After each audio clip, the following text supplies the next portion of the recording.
Welcome to Audiobook 365 Stories. For a week, there was so much goodness in the old March house that it could have been shared with the whole neighborhood. Everyone seemed unusually happy and full of goodwill. The girls were all trying to be kind and think of others, setting aside their own concerns to focus on being as selfless as possible.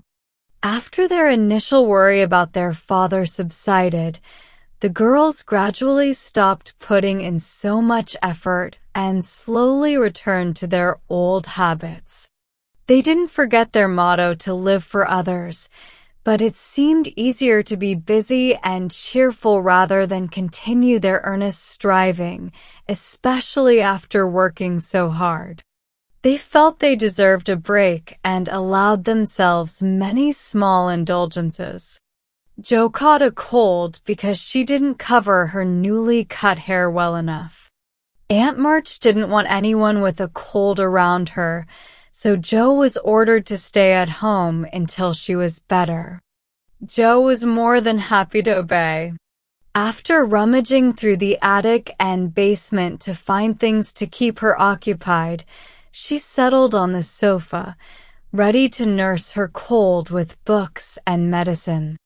Amy found that housework and her art didn't mix well, so she gave up the chores and returned to her artistic pursuits.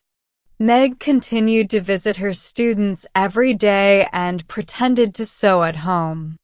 In reality, she spent much of her time writing long letters to her mother or rereading the news from Washington. Beth, ever the diligent one, carried on with her tasks, though she, too, had moments of laziness and melancholy. Beth diligently completed her small tasks each day and often took on her sister's chores when they forgot.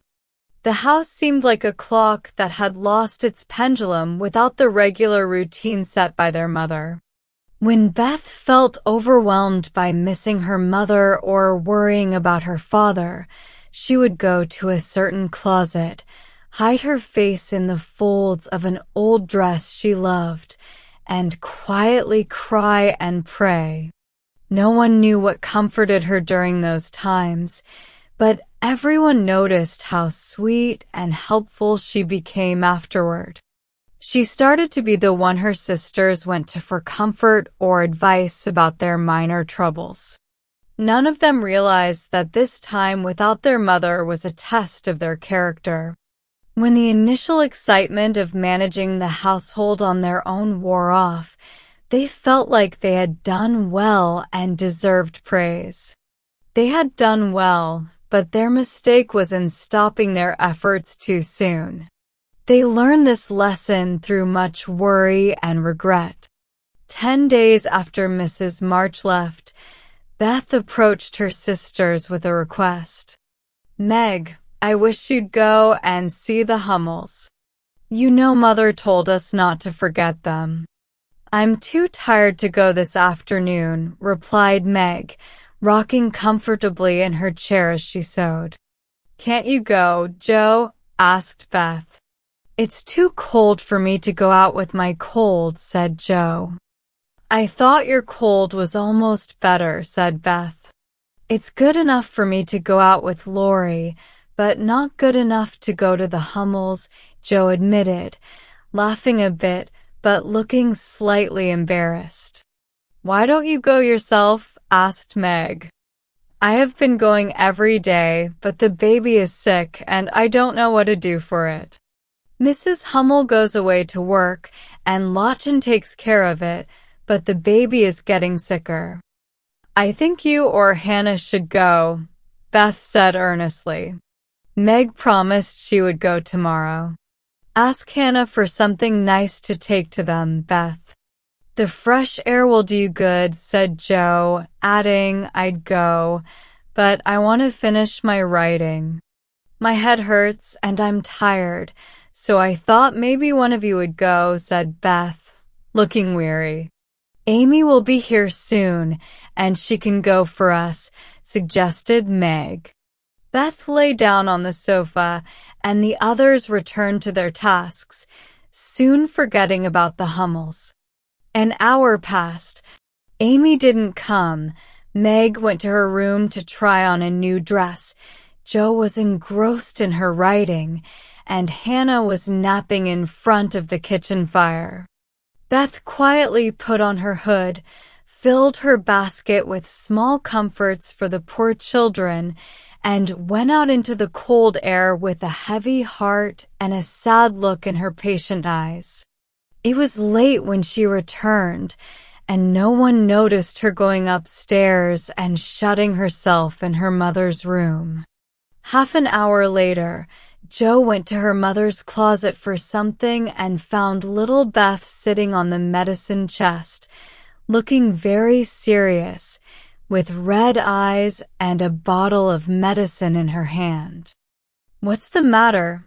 cried Jo as Beth put out her hand to warn her away and asked quickly, "You've had scarlet fever, haven't you?" "Yes, a long time ago when Meg had it." "Why?" "Then I'll tell you." "Oh, Jo, the baby's dead." "What baby?" asked Jo, startled. "Mrs. Hummel's baby. It died in my lap before she got home," cried Beth with a sob. "My poor dear, how terrible for you." "I should have gone," said Jo, taking her sister in her arms as she sat down in her mother's big chair, looking very sorry. "It wasn't terrible, Jo, just very sad. I saw right away it was sicker, but Lochen said her mother had gone for a doctor, so I took the baby and let Lottie rest. It seemed like it was sleeping, but all of a sudden it gave a little cry and shook, and then it was very still. I tried to warm its feet, and Lottie gave it some milk, but it didn't move, and I knew it was dead." "Don't cry, dear."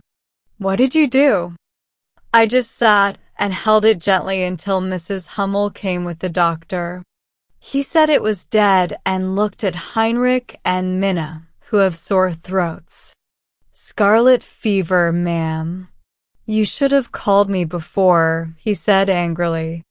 Mrs. Hummel told him she was poor and had tried to help the baby herself, but now it was too late, and she could only ask him to help the others and hope someone would pay him.